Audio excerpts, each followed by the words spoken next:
Ushtave, radiant peace and happiness to everybody.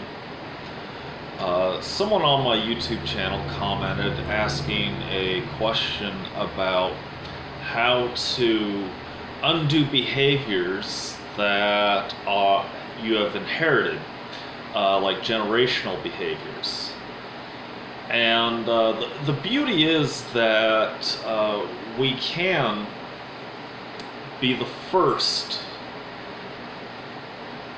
in a long family history to stop this chain of wrongfulness.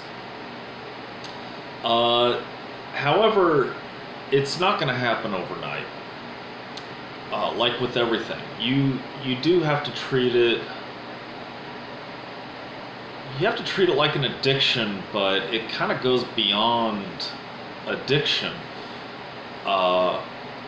Sometimes you feel like it's just etched in your very being. Well, not necessarily. It's still taught. But remember that nothing is predestined. We could always change our ways of behaving and our ways of thinking. I would recommend that in such circumstance that don't rush it. Just plan to do. They say it takes about 7 weeks to change a habit or to create new habits. So I would say, like, one thing at a time, plan to maybe refrain from doing this certain thing for about 7 weeks. And if you don't make it throughout that 7 weeks, don't hit yourself over the head over it. Just start over again. But 7 weeks, I think that's a good time. And like, at least with most habits, I cannot speak for all. That's usually like a good time frame to really work on changing certain behaviors. Self-governance, or Asha compatibility, because when we are compatible with the truth, we have gained dominance over ourselves, because we are aware of all our thoughts, we are aware of our emotions, and through awareness of thought and emotion, we become aware of our actions, our words and actions. And that is because it's like you have to pretty much imagine your conscious self being, in a Hegelian sense. I like Hegel, so I use some Hegelian terminology, but you have to kind of like imagine like your conscious self is like this camera watching over you, and maybe it has like X-ray vision or infrared, so it can see your thoughts and see your emotions. And it's a hard exercise to constantly do, but making a daily routine of taking this certain time in the day to practice that self-awareness, like you are on the outside looking in. That's a good way to start. So yeah, imagine yourself like a camera on the outside looking in, watching you. All your thoughts, all your words, all your actions.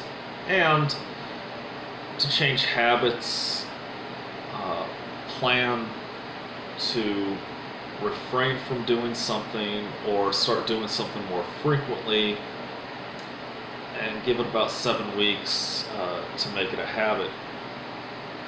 It's kind of like working out at the gym, because I personally I like going to the gym a lot, but it used to be it was just very hard for me to even get up and get the motivation to go do it.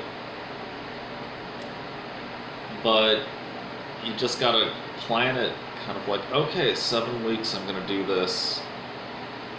Finally, you get to a point where it's like, oh, miss a day at the gym, something feels kind of off.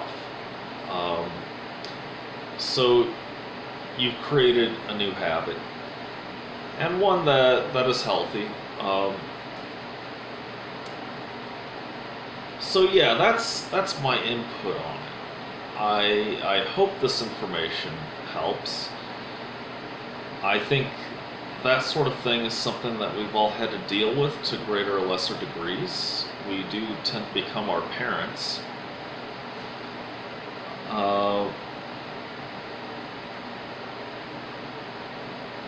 But we could always change our behaviors. It's one reason why I don't put too much stock in astrology personally.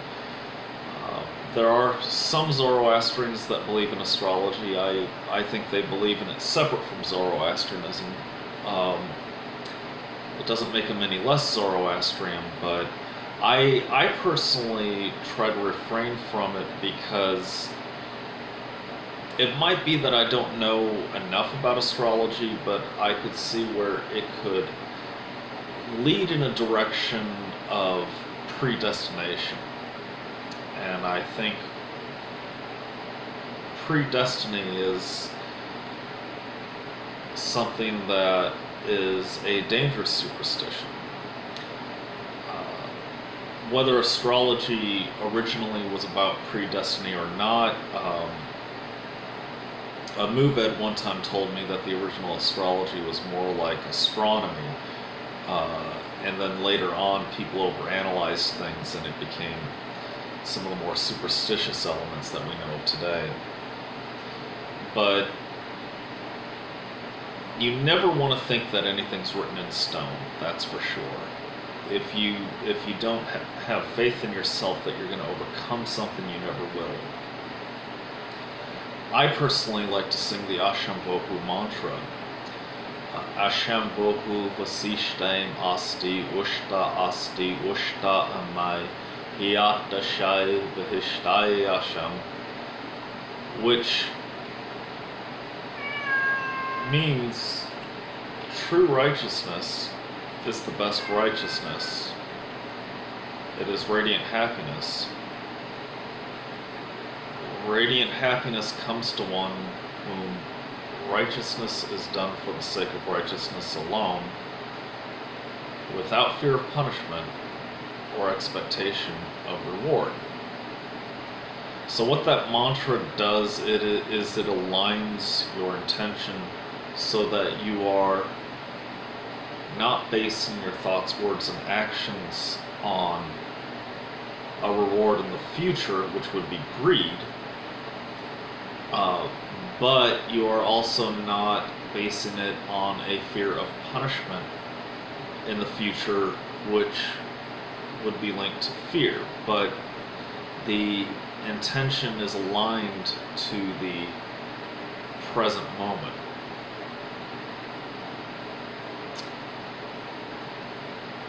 So it creates precision.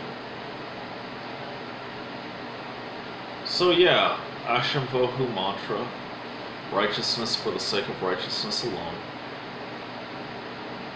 plus just self-observation, as if you're a camera on the outside looking in, with a plan on how it is you're going to overcome bad habits.